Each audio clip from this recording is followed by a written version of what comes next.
নিশ্চুপ রাত, সময় তখন রাত 12টা 20 মিনিট।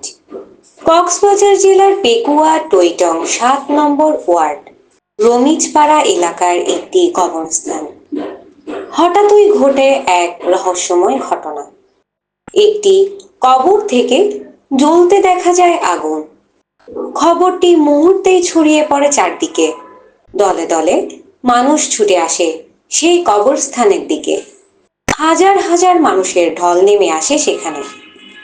চারপাশে তখন এক অদ্ভুত নীরবতা, আর সেই নীরবতা ভেঙে একসাথে উচ্চারিত হতে থাকে আল্লাহু আকবার, আল্লাহু আকবার।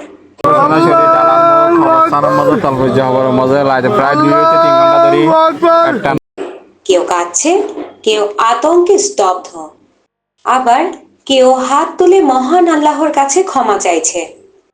এই দৃশ্য যেন মনে করিয়ে দেয় আমাদের শেষ ঠিকানা, আমাদের হিসাবের দিন, আমাদের কর্মফল।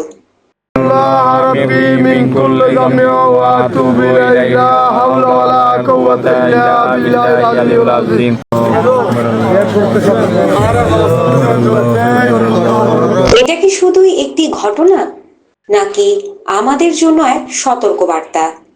হে মানুষ, সময় থাকতে ফিরে আসুন সৎ পথে, কারণ একদিন আমাদেরও শুতে হবে সেই নীরব অন্ধকার কবরে।